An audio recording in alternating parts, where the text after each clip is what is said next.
और जब देश आजाद हुआ, बताइए कोई बौद्ध रियासत थी? नहीं। कोई क्रिश्चियन रियासत थी? नहीं। कोई पारसी रियासत थी? नहीं। एक महाराजा पटियाला को छोड़ दे तो सिख रियासतें भी नहीं थी, मगर लाइन लगा के मुस्लिम रियासतें थी। नवाब पटौदी, नवाब रामपुर, नवाब भोपाल, नवाब लखनऊ, हैदराबाद निजाम, जूनागढ़ के नवाब। फिर ऐसे हालात क्यों हो गए कि आज बाकी सब पढ़ाई लिखाई में आगे और बाकी सारी चीजों में आगे? देश की सबसे अधिक पढ़ी लिखी कम्युनिटी कौन है? पारसी, 0.1% की माइनॉरिटी है। सबसे प्रॉस्परस कम्युनिटी कौन है? जैन, 1% की माइनॉरिटी है। सबसे एंटरप्रेन्योर कम्युनिटी कौन है? सिख, 1.8% की माइनॉरिटी है। अगर इन सबको प्रॉस्पेरिटी, एजुकेशन, आगे बढ़ने के सारे अवसर मिल रहे हैं, तो माइनॉरिटी में जो प्रचंड मेजॉरिटी है उसके साथ कैसे समस्या आई, विचार करने का विषय। कि गंगा जमुनी तहजीब ये थी, संयोग तो ये था, मगर इनकी नजर किधर जाती है? जितने मैंने नाम गिनाए, इनके लोगों की कभी जयंती मनाते हुए वो लोग नजर आए जो आज प्रदर्शन करते नजर आ रहे हैं? वो लोग आज नजर नहीं आते। वो तो आज कहते हैं हमने 800 साल इस देश पे हुकूमत की, अभी कुछ दिन पहले बयान दिया, और फिर कहते हैं कि साहब हम तो मजलूम हैं, हमें अधिकार मिलना चाहिए। ऐसी विचित्र स्थिति आज के देश में आकर खड़ी करने का प्रयास किया जा रहा है जो सत्य से बिल्कुल परे है। आपने कभी नहीं सुना होगा पूरी दुनिया में कि कोई यह भी कहे कि हमने इस देश पे शताब्दियों तक हुकूमत की है और फिर यह कहे हमें स्पेशल स्टेटस मिलना चाहिए। मैं पूरी ईमानदारी से एक बात कहना चाहता हूं, जब ये देश आजाद हुआ 1947 में तो 567 रियासतें थी। यह बताइए, आज हम माइनॉरिटी की बात करते हैं, देश की सबसे अधिक पढ़ी लिखी कम्युनिटी कौन है? पारसी, 0.1% की माइनॉरिटी है। सबसे प्रॉस्परस कम्युनिटी कौन है? जैन, 1% की माइनॉरिटी है। सबसे एंटरप्रेन्योर कम्युनिटी कौन है? सिख, 1.8% की माइनॉरिटी है। अगर इन सबको प्रॉस्पेरिटी, एजुकेशन, आगे बढ़ने के सारे अवसर मिल रहे हैं, तो माइनॉरिटी में जो प्रचंड मेजॉरिटी है उसके साथ कैसे समस्या आई, विचार करने का विषय। और जब देश आजाद हुआ, बताइए कोई बौद्ध रियासत थी? नहीं। कोई क्रिश्चियन रियासत थी? नहीं। कोई पारसी रियासत थी? नहीं। एक महाराजा पटियाला को छोड़ दे तो सिख रियासतें भी नहीं थी, मगर लाइन लगा के मुस्लिम रियासतें थी। नवाब पटौदी, नवाब रामपुर, नवाब भोपाल, नवाब लखनऊ, हैदराबाद निजाम, जूनागढ़ के नवाब। फिर ऐसे हालात क्यों हो गए कि आज बाकी सब पढ़ाई लिखाई में आगे और बाकी सारी चीजों में आगे, और एक ही वर्ग पीछे होता चला गया? मुझे लगता है इसमें दोष इसका भी है कि ये जो सियासत की गई ना, अदावत की और मोहब्बत की।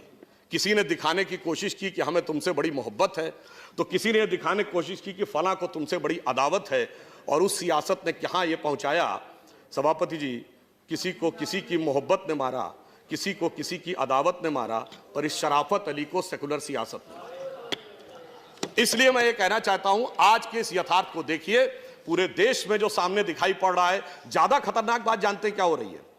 मैं सदन का ध्यान आकर्षित करना चाहूंगा कि ज्यादा खतरनाक बात यह हो रही है कि अब यह बहुत उग्र स्वरूप में आगे बढ़ने का एक प्रयोग किया जा रहा है। और उसका उदाहरण मैं यह कहना चाहूंगा, जब सीए का विरोध हुआ तो विषय क्या था कि असम की संस्कृति की रक्षा करनी है या असम के लोगों के हितों की रक्षा करनी है। मगर सबसे पहले आंदोलन कहां शुरू हुआ? जामिया में, उसके बाद अलीगढ़ में, उसके बाद नदवा में, उसके बाद हमारे एक दूसरे सदन के सांसद हैं जो हैदराबाद के वो सबसे बड़े झंडा बरदार, अलंबरदार बन गए।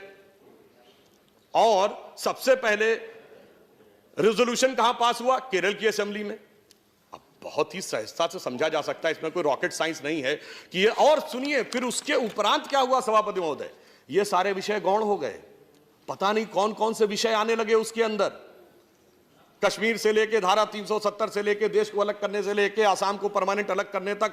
तो ये देखकर यह मन में संदेह उत्पन्न होता है कि यह सारा का सारा जो घटनाक्रम है, हम सभी लोग बहुत जिम्मेदार लोग हैं, हमें यह समझना चाहिए कि ये सारी की सारी चीजें जो हो रही हैं, क्या हमारी गंगा जमुनी तहजीब के हिसाब से हैं, क्या हमारे संविधान के हिसाब से हैं, या जो संविधान में कमेटियों में लिखा उसके हिसाब से हैं, या फिर ये कोई एक खतरनाक प्रयोग है, हम जाने में अनजाने में उसके शिकार होते चले जा रहे हैं और देश और समाज को भी उसकी गिरफ्त में लाते चले जा रहे हैं। और जब कोई इस प्रकार का कार्य होता है तो मैं सिर्फ एक उदाहरण और फैक्ट कोट करना चाहूंगा। एक बहुत बड़े पत्रकार हैं मार्क टेली, जो 26 वर्ष भारत में रहे, बीबीसी के उन्होंने संवाददाता रहे, उन्होंने, पुरानी बात नहीं है सभापति महोदय, 22 सितंबर 2019 को आर्टिकल लिखा है।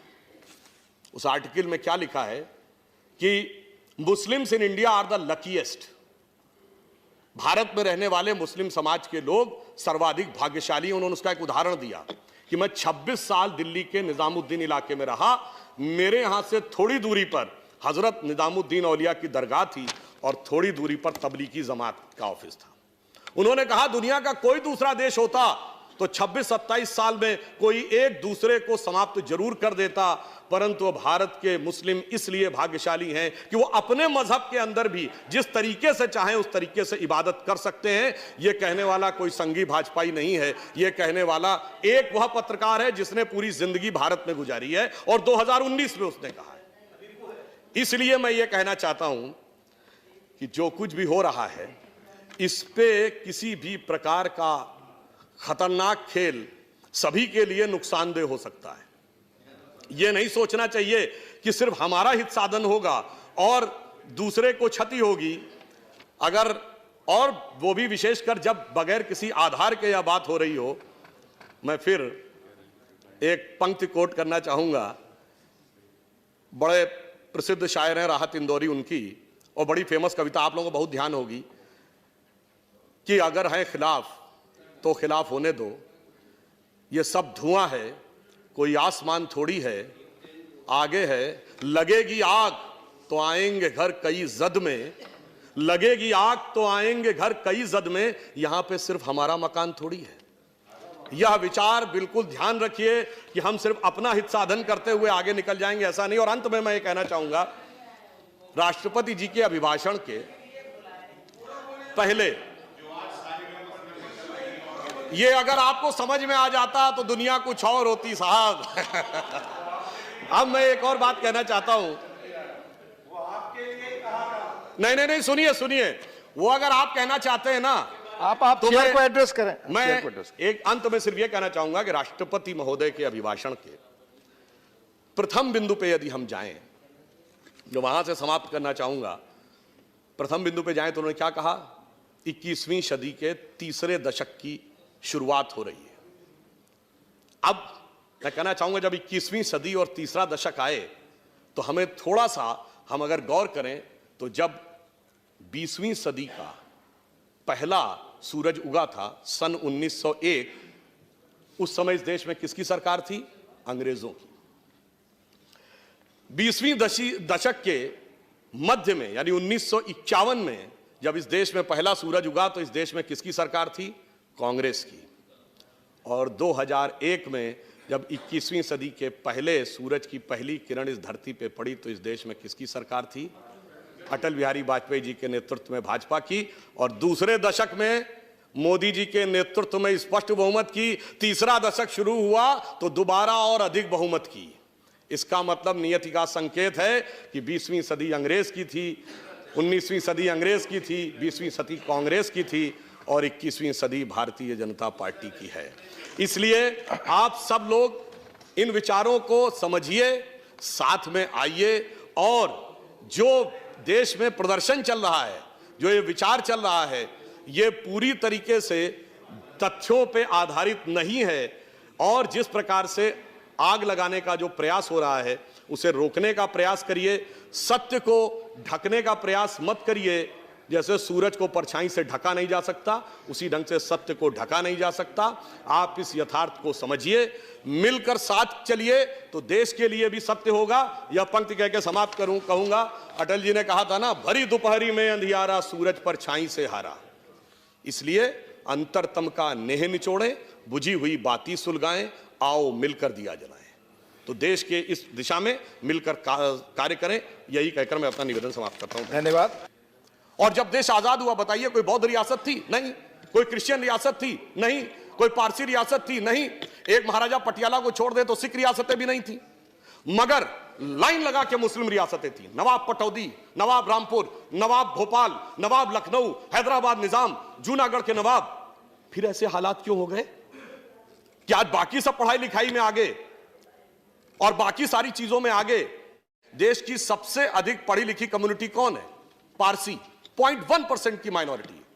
सबसे प्रॉस्परस कम्युनिटी कौन है? जैन, 1% की माइनॉरिटी है। सबसे इंटरप्रेन्योर कम्युनिटी कौन है? सिख, 1.8% की माइनॉरिटी है। अगर इन सबको प्रॉस्पेरिटी, एजुकेशन, आगे बढ़ने के सारे अवसर मिल रहे हैं, तो माइनॉरिटी में जो प्रचंड मेजॉरिटी है उसके साथ कैसे समस्या आई, विचार करने का विषय।